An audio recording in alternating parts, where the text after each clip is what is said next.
Fala família CDM 66. Deus abençoe você, sua casa, sua vida.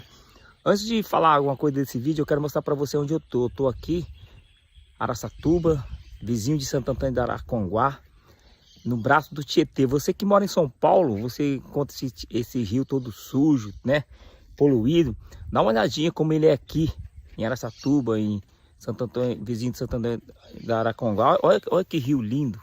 Olha, eu vou entrar mais para dentro e vou filmar para você dar uma olhada como ele é lindo, como o rio Tietê aqui é bonito, como o rio Tietê aqui é lindo. Mas eu quero, vamos dar uma olhadinha no rio primeiro, beleza? Vamos dar uma olhadinha, vamos lá. Olha como ele é lindo. Dá uma olhada, aqui é um rancho que eu tô, um condomínio muito bonito, né? E aqui é o rio, aqui é uma passarela onde o pessoal vai para pescar. Olha lá que lindo, ó. Olha que riozão lindo. Muito lindo, ó. Ó, vai vendo pra você ver, ó. Não tem fim, uma água limpa, uma água bonita. Olha, e tem peixe, viu, gente? É gostoso para nadar, tomar banho. É um rio muito gostoso mesmo. Então, se um dia você vir para cá, para Araçatuba, interior de São Paulo, fazendo inveja aí pros outros, né? Buritama, eu tô fazendo. Fazendo inveja aos pescadores aqui, ó. Não, vendedor de camarão. É, vendedor de camarão, tá vendo? Dá pra ganhar, até pra ganhar dinheiro. Dá até pra ganhar dinheiro. Então quando você vir pra cá, ó, vem visitar o rio Tietê aqui, ó. Um dos braços. É braço aqui, né? É braço. Braço do... São José do Macaúba. É, braço do Tietê, mas olha que linda. Não esquece de vir pra cá, não. Dá um pulinho pra cá, beleza? Dá pra filmar. Aqui, ó. Pra trás, vai pra trás. Cadê? Do outro lado aqui, ó. Ah, tá. Vai pra trás um pouquinho. Ah, A caixa aqui, ó, cheia de cadê? camarão. Cadê ela? Aqui, ó. Ah, uma caixona cheia de camarão, ó. Olha que lindo. Eita, nós. Rapaz, não tá com frio não, velho? Depois que entrar na água, não... Puxa, tá quentinha? Tá. Tá vendo aí, gente? Aqui é o Tietê, Araçatuba, Santo Antônio. Galera do CDM, dá uma olhada nesse vídeo que eu tô mostrando pra vocês. É um vídeo de algo muito terrível que aconteceu dentro de uma igreja, na vida de um pastor.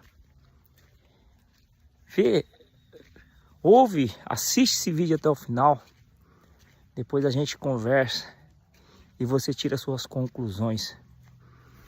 O que uma pessoa pode destruir uma igreja inteirinha? Pode destruir uma congregação, pode destruir uma família. Preste bem atenção nisso. O que aconteceu com esse pastor, depois a gente conversa.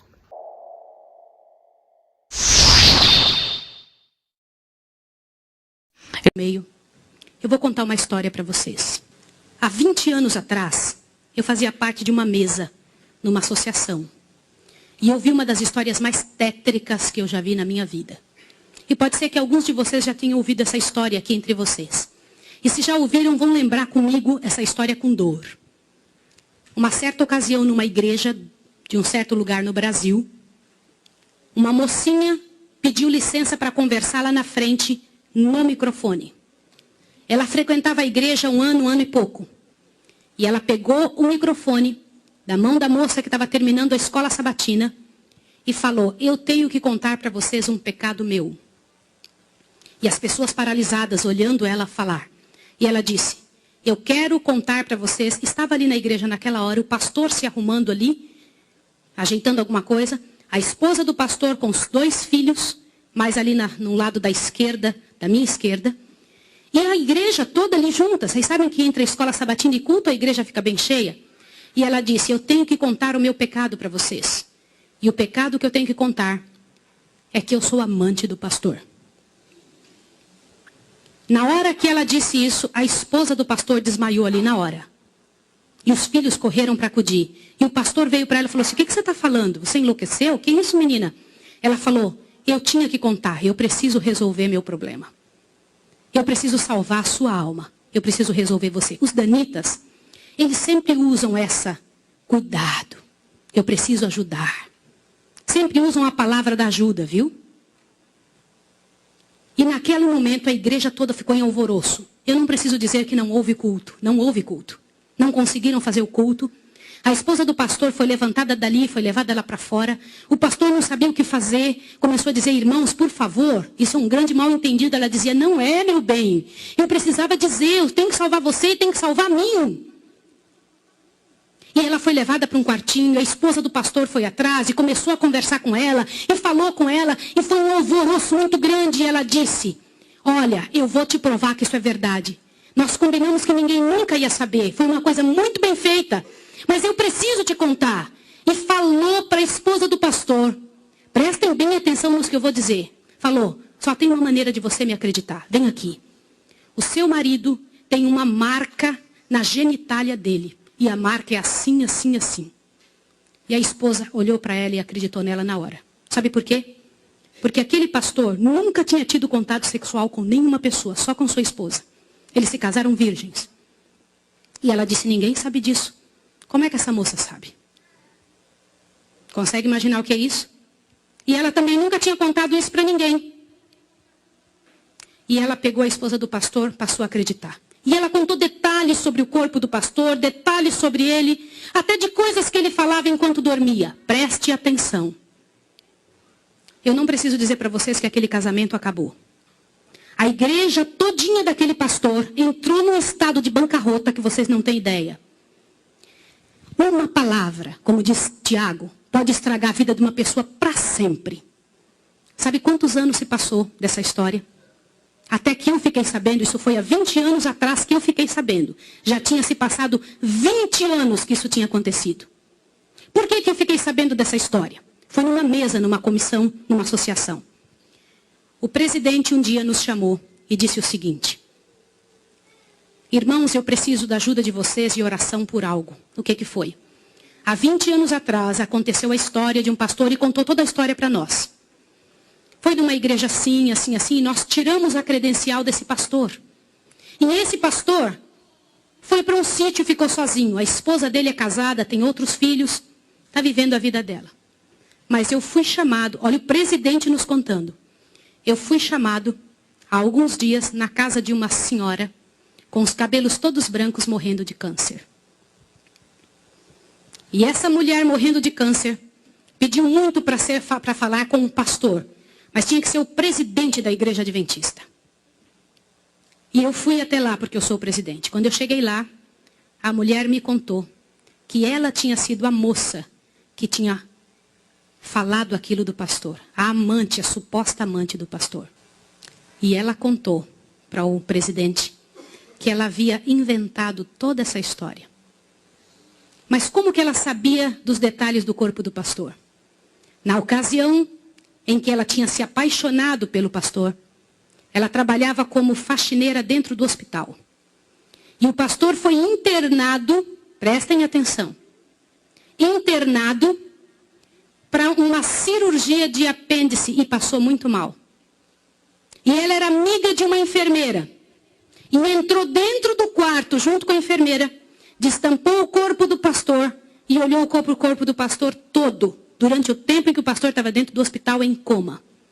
E quando o pastor falava algumas coisas, ela ouviu o que o pastor falou e ela olhou os detalhes do corpo do pastor e guardou. Satanás plantou na cabeça dela 1 ano e ela formulou e acabou com a vida do pastor. E o presidente pegou uma credencial, foi lá no sítiozinho onde o pastor o coitado daquele pastor, o caluniado estava, e chegou para ele e falou, junto com uma comitiva dos irmãos, pastor, eu vim aqui te entregar a sua credencial de novo, nós descobrimos que era mentira. Sabe qual foi a resposta do pastor, irmão? O pastor disse assim, vocês me devolvem minha família e meus filhos também? Vocês me devolvem minha reputação? Se vocês não devolverem junto, eu prefiro ficar aqui. E esse pastor, uns dias atrás, eu soube que ele morreu lá naquele lugar. Quem foi a assassina daquele pastor? Não foi só aquela mulher, foram todos que falaram junto. Porque, gente, quando acontece um inferno desse... E aí, assistiu o vídeo? Você viu, gente? Que injustiça que fizeram com esse homem. A igreja acredita naquela fofoqueira, naquela mentirosa, aquela mulher que destruiu a vida. E praticamente quando aquele pastor saiu daquela igreja, não tem no relato, mas acredito que muitas vidas deixaram de servir Jesus, né? Porque quando mata o pastor da ovelha, as ovelhas ficam dispersas, se espalham. Eu acredito que isso deve ter acontecido também. Mas você viu que injustiça? No final era tudo mentira. E uma mentira, irmão, sabe por que existe fofoqueiro? Porque existe quem dá crédito ao fofoqueiro. Por que eu trouxe esse vídeo para você? Porque quando alguém te contar alguma coisa de alguém, alguma fofoca, alguma, né? Porque fala a verdade. Às vezes é gostoso ouvir, né? Ah, o pastor ali caiu. O pastor ali caiu. Aí você fala, cara, tá vendo aí? É um homem de Deus. Eu que sou homem de Deus. Coração incha de orgulho, né? Querendo ser melhor do que ele. Mas acabou a vida do homem. Por que existe fofoqueiro? Porque nego acredita no fofoqueiro. Quando alguém vem falar de alguém para você, o cara fala, não, pesquisa. Se você estiver interessado pelo caso, pesquisa primeiro. Analisa. Pesquisa certinho o que está acontecendo, o que não está acontecendo. Para ver se é verdade, se não é. E se for verdade, tenta trazer a pessoa para o bom caminho. Tenta endireitar a pessoa. Não acusar, não destruir. Nós temos que aprender que uma alma vale mais do que o mundo inteiro. Um ser humano que se perde, um ser humano que morre sem Jesus, o coração de Deus está triste. Então eu deixo esse vídeo para você analisar bem. Quando alguém vir falar alguma coisa para você, alguma fofoca, seja na sua igreja, seja na sua família, seja na sua empresa, analisa bem antes de passar para alguém, antes de acusar, antes de querer, né? Querer dar seu intimato assim, não. Analisa bem. Eu peço para você que se inscreva nesse canal, compartilhe esse vídeo, deixa seu like aí, deixa seu comentário. E Deus abençoe você, sua casa e sua família. Nós estamos aqui no braço do Tietê, passando o final de semana com a família. Deus abençoe você. Até o próximo vídeo.